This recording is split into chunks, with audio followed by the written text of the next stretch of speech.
Bonjour! Depuis toute petite, j'adore le goût de tous les aliments à base de lait, que ce soit ceux de vache, ceux de chèvre ou ceux de brebis, que ce soit les yaourts, les crèmes, les glaces. J'adore aussi le goût de tous les fromages possibles et inimaginables. Et cependant, j'ai arrêté progressivement de consommer tout produit laitier depuis 2017.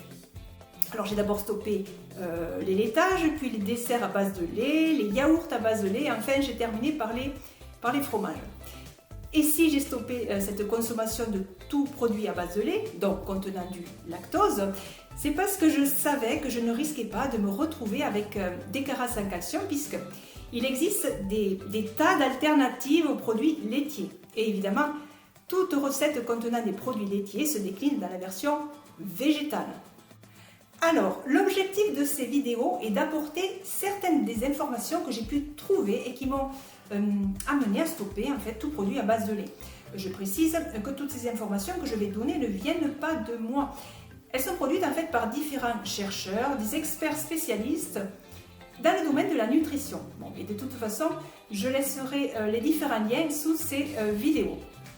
La toute première raison qui m'a amené à stopper la consommation de produits laitiers sont les conséquences de cette consommation sur les animaux d'élevage. Alors, dans ces vidéos, je me suis attardée sur les vaches laitières, mais il faut savoir que dans l'industrie du lait, le processus en ce qui concerne l'exploitation des brebis et des chèvres, mais aussi de leurs petits, est le même processus que celui des vaches et des veaux.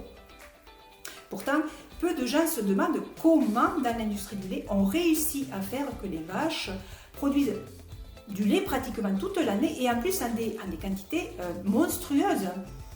Moi-même, d'ailleurs, je n'avais pas fait le lien jusqu'à ce que je me documente sur ce sujet.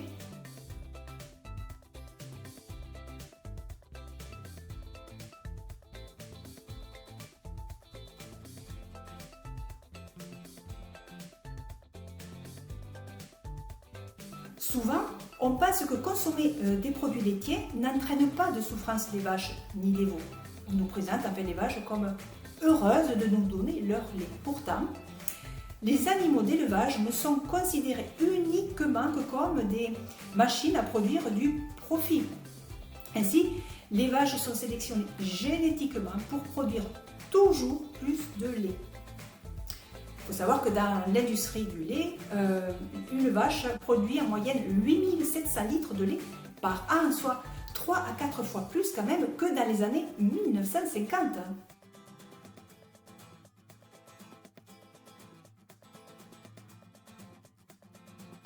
Les vaches, comme tous les mammifères, produisent du lait uniquement lorsqu'elles vont donner naissance à un veau. Or, afin de stimuler cette production de lait en permanence, les vaches sont inséminées artificiellement tous les ans. Mais ce que l'on ne nous dit pas non plus, c'est que leur lait est prélevé même durant la période de gestation, c'est-à-dire pendant 9 mois d'affilée. Cela signifie donc qu'on absorbe aussi les hormones de grossesse à chaque fois qu'on absorbe des produits laitiers.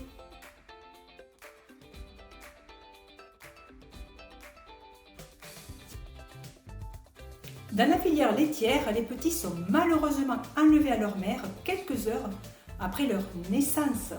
S'il s'agit d'une vache qui naît, elle subira elle aussi le même sort que sa mère. Et s'il s'agit d'un veau, il sera engraissé avec une alimentation spécifique, notamment pauvre en fer, afin d'être anémié pour ensuite être vendu en tant que viande blanche. Le veau pourra aussi être tué pour la présure qui se trouve dans son estomac, présure qui sert à coaguler les fromages, les yaourts à base de lait. Donc, quand on mange du fromage ou du yaourt, on peut être certain que cela a nécessité de tuer un veau. Pourtant, la présure végétale existe également.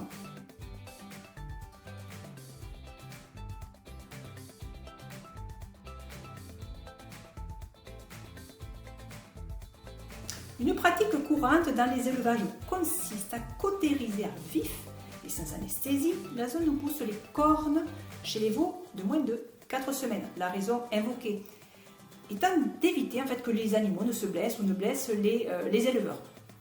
Cette pratique s'appelle l'ébourgeonnage ou l'écornage.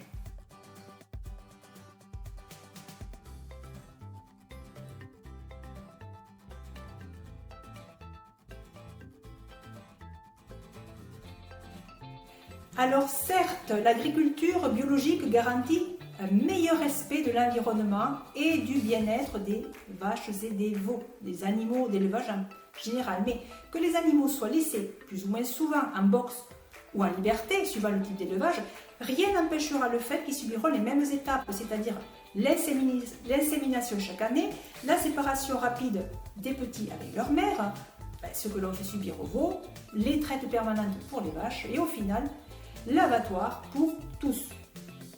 Et ceci de toute façon très prématurément.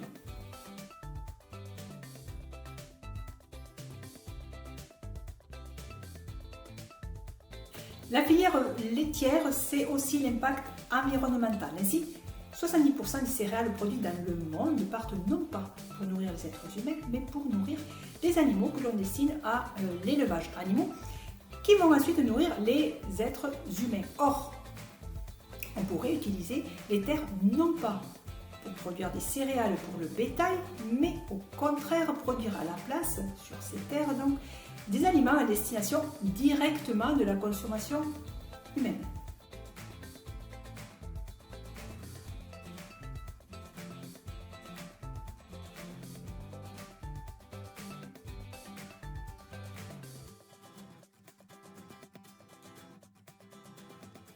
De plus, on ne peut pas ne pas penser à l'impact environnemental énorme en termes de perte de biodiversité et la pollution de l'eau et des sols.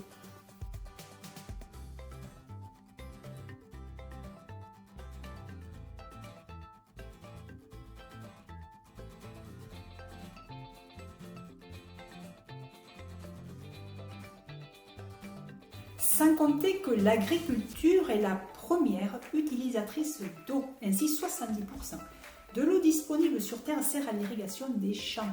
Et il faut penser qu'en plus de devoir fournir de l'eau pour faire pousser des céréales que l'on destine au bétail, il faut aussi beaucoup d'eau pour abreuver les animaux.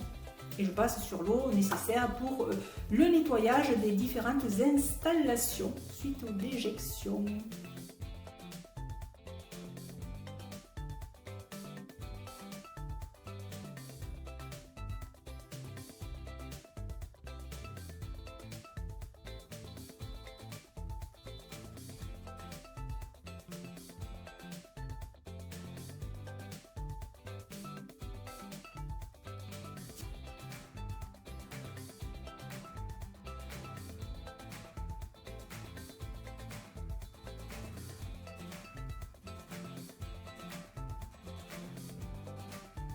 Je termine cette première vidéo sur le fait que l'utilisation des animaux d'élevage, mais aussi l'utilisation des sols, ne répondent ni à des critères éthiques, ni à des critères climatiques et environnementaux, mais à des critères purement économiques.